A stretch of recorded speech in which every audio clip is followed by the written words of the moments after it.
Okay, so for the first main ingredient, we have the Kikkoman soy sauce. Kikkoman soy sauce is an all-purpose seasoning made from soybeans, wheat, water, and salt. This soy sauce is aged for several months to achieve the rich and appetizing flavor. So it can be used to pan-fry meats, vegetables, and seafoods. For the second main ingredient, we have the Marukan seasoned gourmet rice vinegar. So it is made by the cultivation of slow, delicate process including fermentation, refining, and aging. The special techniques used is for over 360 years already. It's made from the finest selection of short-grained brown rice grown in California and is naturally gluten-free, non-GMO, fat-free, and sodium-free. It can be used as an ingredient for marinade, salad dressings, or just straight from the bottle. For the last ingredient, we have the Bulldog Tonkatsu. So it is a product of Japan and one of Japan's favorite sauces. It is dark, rich, sweet, savory, brown sauce made from fruits and vegetables. It goes best in curries, meats, omelettes, tonkatsu, and even just plain rice. So first, we have to prepare the vegetables that we need. The mushrooms. So we just slice the mushrooms into thin slices.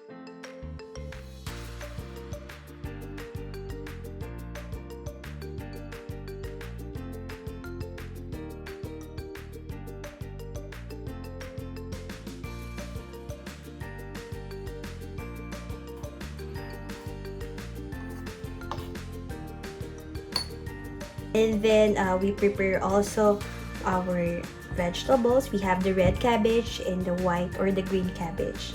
So we have to slice it into thin slices. So remove the core and just slice it thinly.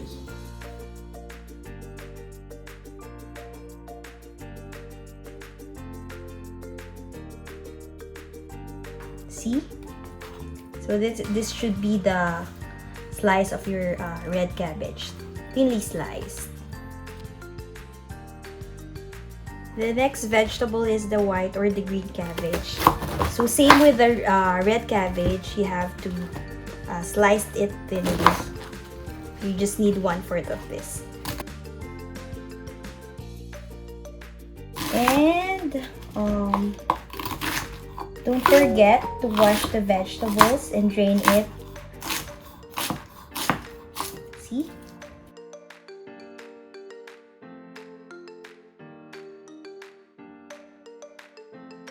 So as you can see, this is the red and white cabbage that I sliced thinly. So you can also use vegetable shredder to make your job easier. Okay, let's just wash it and drain it. Another vegetable that we need is the garlic. So we just need 2 garlic cloves. So you can just smash this using the back of your knife. Remove the skins.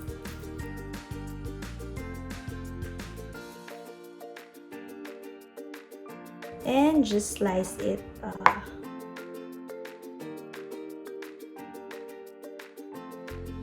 Okay, this one is good to go. For our main ingredient, we have an extra firm tofu block here, but we just need half of it. So just slice it in half and reserve the other half for your other recipes. We have to slice this into strips that is around 1/2 inch.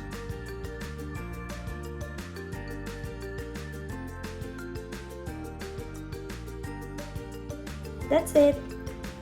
This should be the thickness of your tofu slices. Okay, so for the ingredients of the Tonkatsu Tofu Noodles, we have 3 steps. First is we have to make the broth. Second is we have to make the Tonkatsu tofu. And third is the toppings. So for the broth, we need 1 tablespoon of sesame oil, 2 garlic cloves minced, 2 tablespoons of one of our main ingredients, Kikkoman soy sauce. Another main ingredient, Marukan rice vinegar, 1 tablespoon. Another main ingredient, the Bulldog Tonkatsu sauce, 1 teaspoon. And 1/4 cup of sliced mushrooms. So those ingredients is for the broth. And lastly is 1 teaspoon of yellow miso paste. For the second step, we have tonkatsu tofu. So we have here, first ingredient is the slices of tofu. This is 300 grams. Extra firm tofu is what we need. Of course, we have here the 2 tablespoons of sesame oil for frying the tofu. And lastly is the 2 tablespoons of Bulldog Tonkatsu sauce. And for the final step of our Tonkatsu Tofu Noodles, we have the toppings here. 2 red chilies, slices. We have here the cooked somen noodles. So I cook 90 grams of the uncooked noodles. And the vegetable slices, red and white cabbage, thinly sliced or shredded. And for the final toppings, we have the black sesame seeds, 1 teaspoon. Okay, so let's get started and let's get cooking. Okay, so we're now going to cook the Tonkatsu Tofu Noodles. First, we have to make the broth. Make sure you have your saucepan and make sure it's already hot. Add 1 tablespoon of your sesame oil. Swirl the pan.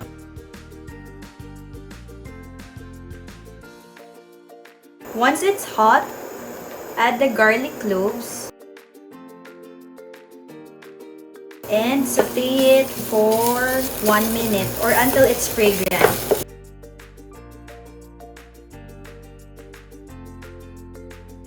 Now, season it with Kikkoman soy sauce, one of our main ingredients.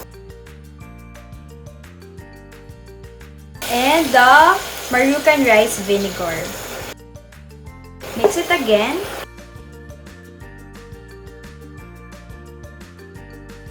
Allow it to cook for another minute.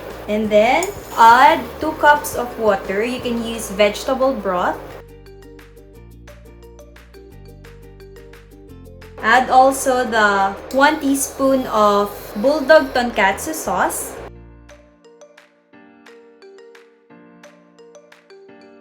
Add the sliced mushrooms. And then stir it.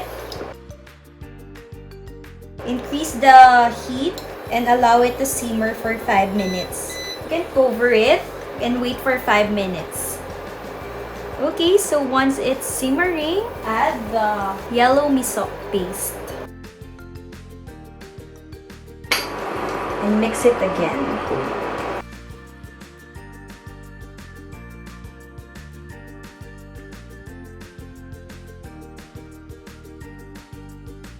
Allow it to cook for another minute.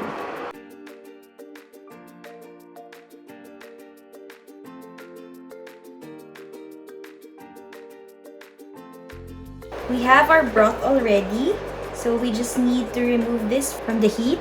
And then you have to strain the broth and just get the broth and remove all the other ingredients. This will be used for the soup later. Now we're going to cook our tonkatsu tofu. So we just need a pan or a skillet. Wait for your pan to be hot before adding the sesame oil. Add the sesame oil. Swirl the pan to coat the pan. Once it's hot, add the tofu slices.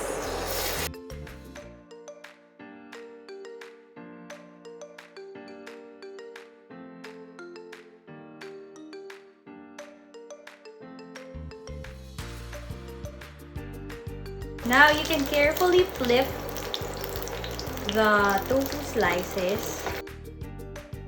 You can use this kind of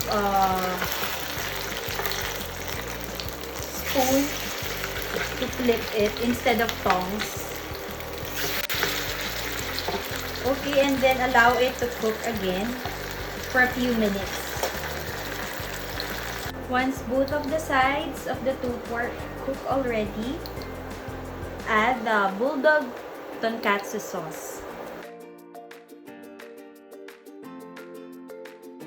And just coat it with the sauce. And allow it to cook for a few minutes.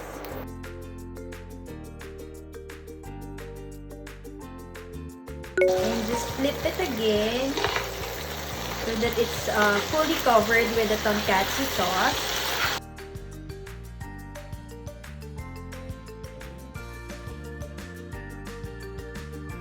And allow it to cook again.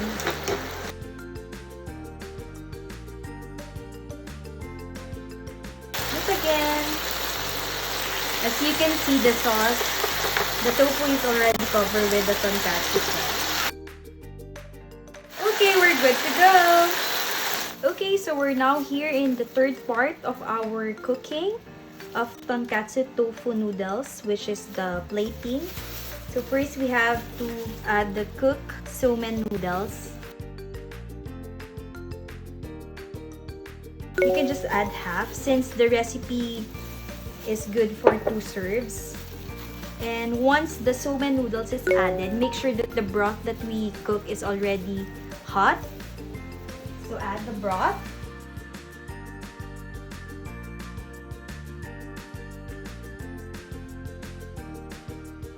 Just don't include the mushrooms and other ingredients that we put into the broth. And now we can add our tonkatsu tofu slices.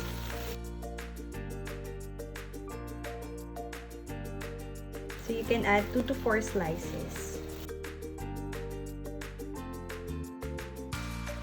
And now we can add also our shredded vegetables. So we have here red and white cabbage.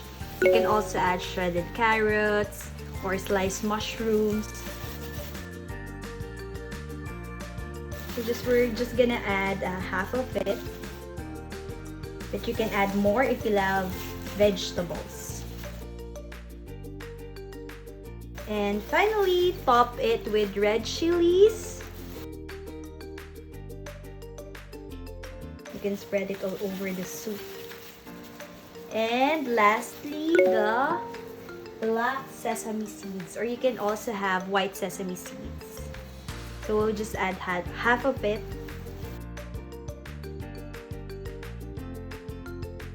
Top it only in the tofu slices, or you can add it all over the soup.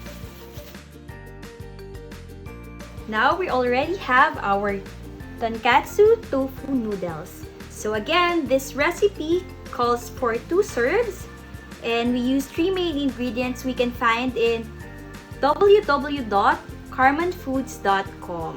So we used Kikkoman soy sauce, Marukan rice vinegar, and Bulldog Tonkatsu sauce. Happy eating!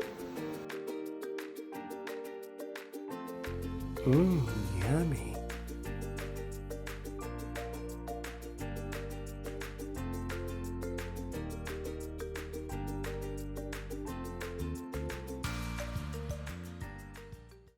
Enjoy. Bye-bye.